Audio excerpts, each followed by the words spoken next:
Hi guys. Today we're going to be talking about what it means to get older as a K-pop stan, and reflecting on the ages of the idols we stan. This topic has been bothering me so much lately, so here's a video about it. I don't know if this qualifies as deep thoughts on K-pop when you've probably thought about it too and it wasn't that complicated, but it seems deeper than the videos I usually make. I don't have much else to say for an intro, so let's get started.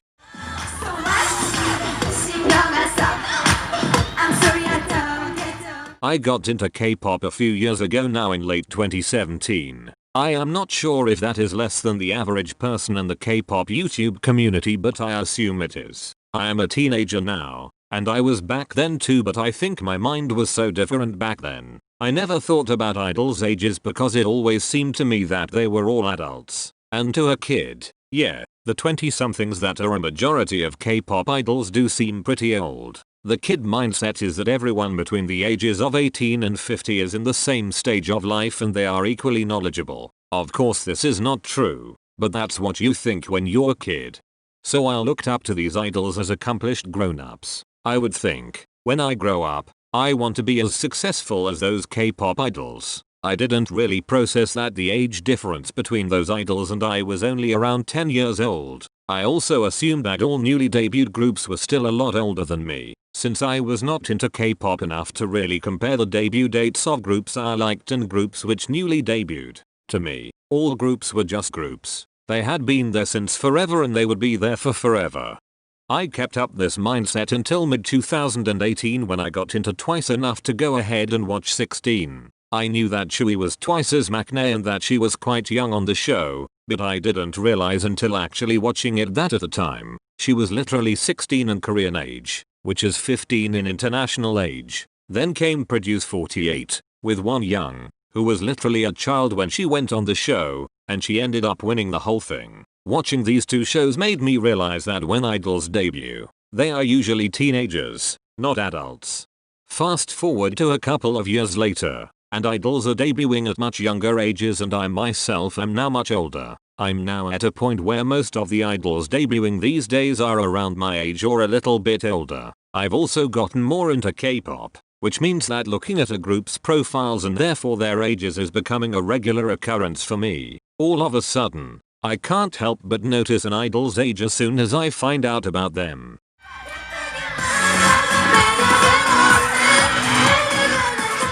As I get older, I recognize that I've gained a new mindset. I don't look at idols as people who I aspire to be like when I grow up. Rather, I see them and think about how their path in life is extremely different to mine. Especially idols who are around my age. I wonder if I could withstand their hectic schedules, their huge fan bases, and their unhealthy dieting. All of these take an immense physical and psychological toll, which is not good for someone at any age, much less mine. For that reason, I wonder if I should even be standing groups with young idols in them. I'm at the point where as soon as I'll learn about a new group, I'll check their profiles right away to see what their ages are, and only after that will I allow myself to check them out further. I don't want to risk the possibility that I end up liking a group too much when there's so many young idols in it. Let me explain. I don't want to support companies debuting idols so young because of the way that it could disrupt a child's life, but I also know that the majority of people don't mind and even prefer idols who are younger. So if companies are going to do it anyways, shouldn't I be giving these young idols the support they probably need? If I stop standing groups with idols who are my age or younger, I'm instantly barred from standing pretty much every newly debuted group.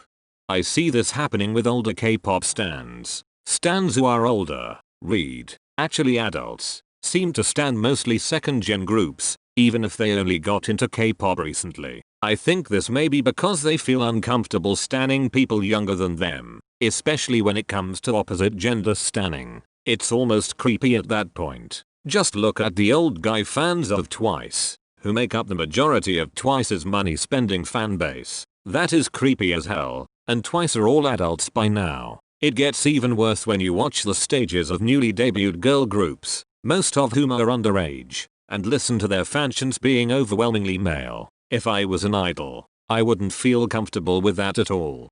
Okay, so older stans will stan older groups. Makes sense. But what follows from that statement is that older stans will eventually grow out of K-pop, simply because their favorite groups are getting older and will slowly stop releasing music. K-pop groups have a very short lifespan. So does that mean that your life as a stan should be short as well? I'm inclined to say no to that, but at the same time we have the twice example I mentioned earlier which says yes. Sometimes I feel superior to those guy fans because I'm a girl who stans girl groups, but if I was their age and still fawning over idols who are half my age I would be creepy too, no matter the gender.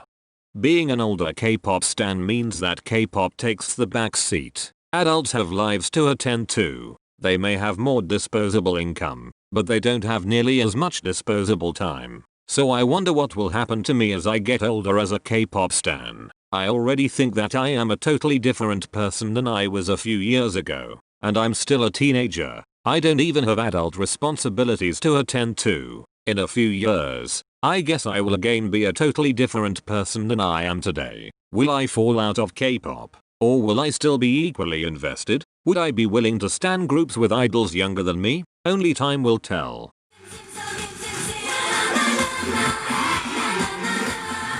Talking so much about idols debuting young is honestly infuriating. I ask why companies would put little children through the paces of training when I, at that age, would never be able to do it. Young idols forego school, a social life, literally everything it means to be a kid in favor of a career that will last 5 years if they are lucky. And here we are, idly sitting by and supporting the system. The thing about companies debuting idols so young has to do with the short shelf life of a K-pop group. If you are a company CEO, you ideally do not want your idols to look like adults at any point, because then they will not be as appealing. My sister has a poster of Twice from What Is Love Era on her wall, and every time my dad sees it he remarks that the members look like they're in middle school. And it's true, they do. They look like they're in middle school to market to their key demographics, literal middle schoolers like my sister, and creepy old men who, as I mentioned before, are creepy. It's funny how we've seen the decline of the sexy concept from K-pop. The reason is because companies realize that they don't need sexy concepts to draw in the old men. If they do cute concepts, then they can draw in old men and middle schoolers at the same time. Who knew? And by the way, this goes for boy groups and old ladies too. At least fans of boy groups trend towards general K-pop fan demographics of being younger, so I guess you could say it's more age appropriate in that case. It's not surprising or really sad that companies are doing this to make more money. What is sad is that debuting idols this young makes them more money in the first place. The limited shelf life of a K-pop group means that idols who debut when they are 14 or 15 are done with their idol life in their mid-20s. If they are lucky, you can argue that there are idols like Taemin who debuted at 14 and are still going strong, but those are exceptions, not the rule. What this means is that at an age when most people are just starting their careers, idols are finishing theirs. I always wonder what idols do with their time after their contracts expire and they retire. Are they just supposed to sit there and do nothing?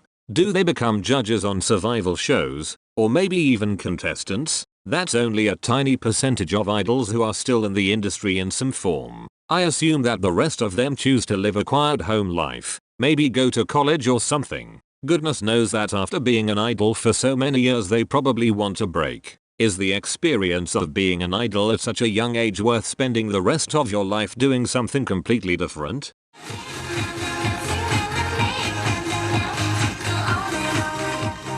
With this in mind, we can easily see the K-pop industry as a machine that takes in hopeful kids and spits them out 7 years later, energy spent and with nothing to do. And as the years go on, the industry gets more and more oversaturated and the idols debut at younger and younger ages. Whether this is a good thing or not is up to you to decide. But in case you couldn't tell from the video, I am clearly on the side of not. And when it comes to getting older as a stan, I honestly don't know what could happen to me.